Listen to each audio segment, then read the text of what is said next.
Hello, everyone. Welcome to Developing Palates. I'm Aaron Loomis coming to you from the Drew Estate Studio. With me today is Seth Geis from the Pastani Studios, John McTavish, and from the Box Press Studio, Jiunn Liu. How you guys doing? Doing well, man. Well, man, it's like 81 degrees out right now. So it's Not going to bad. be 84 degrees in the weekend. It's There you pretty unusual for me, so I'm doing pretty go. good. Yeah. All right. So today we are talking about the Gurkha Ghost Connecticut Shadow. Cigars are Robusto 5x52.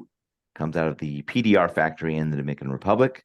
Wrappers Ecuadorian, Connecticut. Binders from Mexico. Filler is Dominican Republic, Nicaragua, and the United States.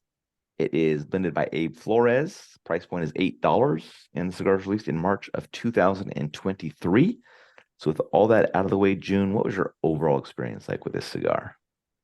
Yeah, overall, it was average. The thing that we sometimes actually pretty frequently talk about when it comes to Ecuador Connecticut shade is, trying to blend out that underlying bitterness. And this one had too much of that bitterness for me that it didn't enhance the profile. Instead, that it just made it just kind of just palate caking with that like overtly bitter, kind of that charred toasted kind of character. And it left very little room for like the other notes to like shine through. So, I yeah, $8, that's great. Not smoking it again.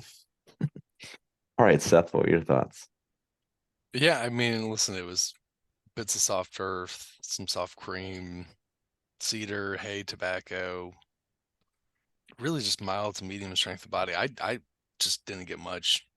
I almost got like that paper thing in the end. It felt like June was really gonna go down a dark road, and then luckily the scar was over. John?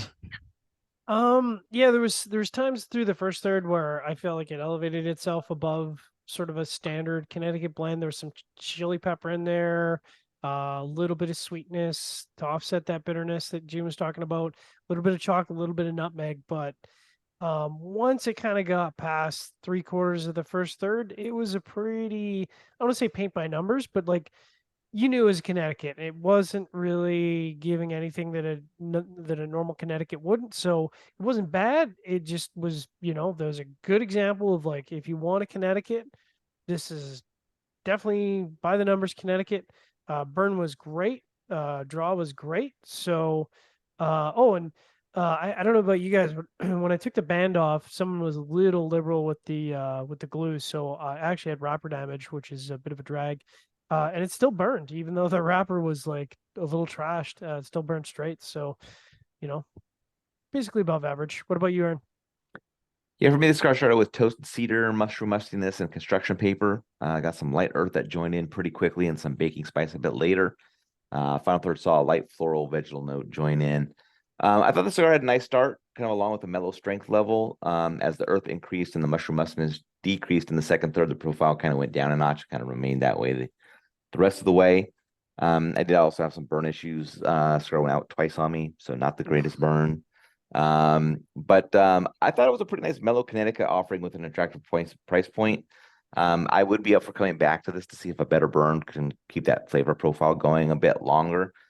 Price point makes that kind of possible to do without breaking the bank. So maybe try a different Vitola. I don't know, just to see. But I wasn't put off by it. It was just the burn kind of um, was a bit of a bummer here. So we'll see if I come back to it and try things out again.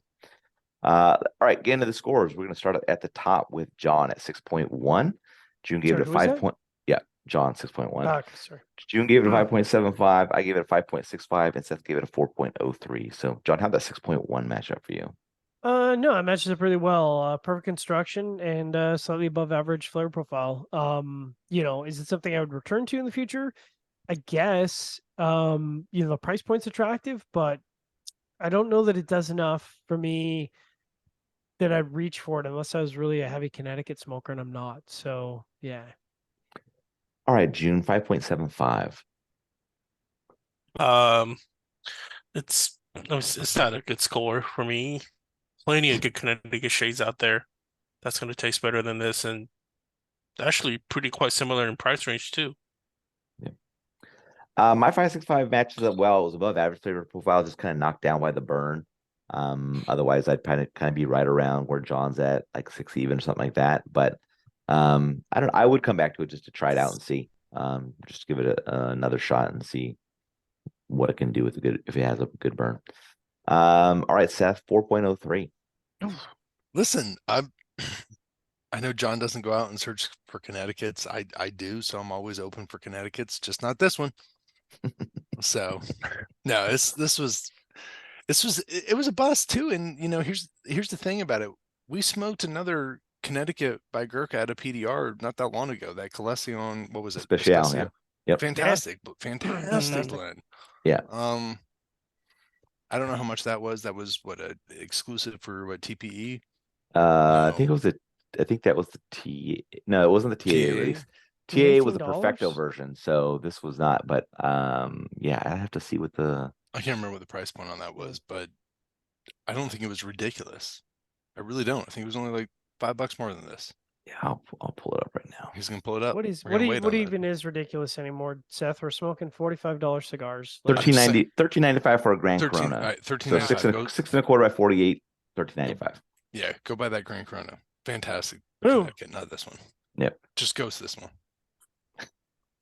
All they're gonna see is your shadow. That's right.